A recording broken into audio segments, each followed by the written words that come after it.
Hello there, this is Pastor Garth Forster from First Baptist Church of Barnesville, Georgia. Welcome to week number 14 of COVID-19. Pretty soon it'll be week number 19 of COVID-19, but we're hanging in there. Hope you're hanging in there. These are very difficult times in so many different ways. Thank you for your faith in our Lord Jesus Christ. Thank you for keeping on in a time that's very unsettled and a time that's very uncertain. So may God bless you, be with you in these days. We've got a number of things going on. Of course, I've said several times we've got a virtual vacation Bible school going on the 19th through the 23rd of July. We're asking our parents to come by the church on Sunday afternoon, the 19th. They'll be given a big bag of stuff for their kids in Vacation Bible School. They can follow us online with regard to that. There'll be some goodies in there too, but also a number of things that are teaching materials. And of course, this week, we look forward to voting on a budget amendment. We're going to put that out somehow and ask our folks to vote on that. So you'll be looking for that if you will. Again, I wanted to thank Marian Dunn for doing a great job for us as church pastor secretary. She jumped in here with us about 2 or 3 months ago and said she'd be willing to volunteer and help us in any way she could. And she became a full-fledged member of the staff. And we're so thankful for her and all she's done. Of course, Mary Sanders has come now to be our church pastor secretary permanently and full-timely. And we're thankful for that. Mary's been with us before and did a great job with us as our production secretary, and will do a great job here in her new position. There's a bridal shower for Abby Bankston on Sunday, June 28th from 2 to 4 p.m. in the student area of our CFLC. We'll be getting more information out to you about that, but just wanted to give you some heads up about that in the student section here of our CFLC here at First Baptist in Barnesville. And again, that is on June 28th, Sunday in the student area from 2 to 4 p.m. And of course, we'll be reopening for Phase 3 of our comeback plan. Phase 3, of course, means inside worship once again. Let me remind you where we've been already. We started with Phase 1 when we got hit with this thing at the end of March, and we began at that time doing online services, live streamed worship services for you, and a number of other media ways that we communicated with you through these last several months. In addition to that, we went to Phase 2 a few weeks back and started drive-in services, and boy, are we glad that we're not doing those anymore. Those involved a lot of work, but thanks so much to Mike Maynard. He got that trailer for us every Sunday. Thank you to Jason Teal and Greg Burrell and all those who set up for us on that trailer and got the sound ready to go. And of course, thank you to those folks who were part of our security team who helped park cars and dismiss cars from our east side parking lot. It all worked out really well, but we're glad that we're heading back now to inside services. That will start this coming Sunday on Father's Day.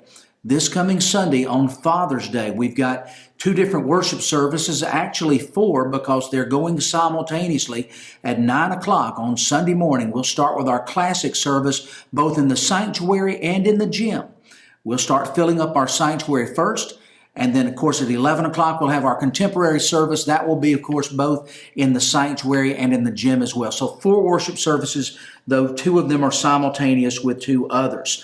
Let me just share with you some guidelines that will apply. First of all, reservations must be made for each service either online or by calling our church office at 770-358-2353. We'll fill, as I mentioned a moment ago, the sanctuary first by reservation and then the gym after that.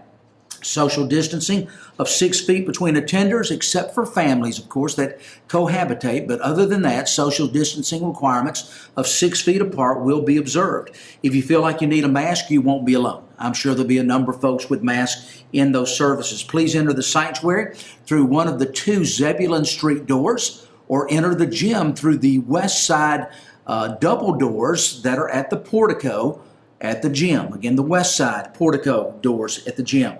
If you're 65 years or older, we're asking you to use your discretion as to whether or not you attend these services yet.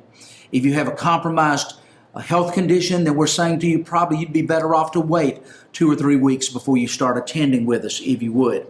We will check temperatures as you enter the sanctuary, as you enter the gym with modern devices. They'll only take a moment. But if you have a fever, of course, we're asking you to go back home again and contact your local doctor. Well, there'll be no Sunday school at the church. The Sunday school lesson will be of course, posted for you and available online at 10 a.m. on Sunday mornings. Restrooms will be open in the annex and in the gym. We ask that you enter those restrooms no more than 2 at a time. Please do not enter the children's building yet. We're trying to make sure the children's building is as sanitized as possible. And then, of course, there will not be a nursery provided during Phase 3 services. Families with young children are encouraged to sit in the gym during those services. That way, your children can have a good old time and they're not going to disturb anybody. Least of all me, because I'll be buzzed into the gym. I won't even see those kids making the mess they're making. So it'll be absolutely fine if you'd like to do that. We'd love to have you do that. Offering plates will be available in the sanctuary and in the gym both. After the services, you may place your offerings in those offering plates. And once again, we thank those that have been giving online, those who've been giving through mail-in envelopes, and those who've been bringing their offerings by the church family, or by the church facility, I should say. Church furniture will be sanitized between services. Hand sanitizing stations will be available at the entrances and exits both in the sanctuary and in the gym. And lastly, please exit by the same doors through which you entered the worship areas. That's important, of course. Attenders will be ushered out funeral style when the services are over. We look forward, of course, to coming back to church, being in church with you this Sunday. As we close this little session together today, I saw some verses out of the 139th Psalm.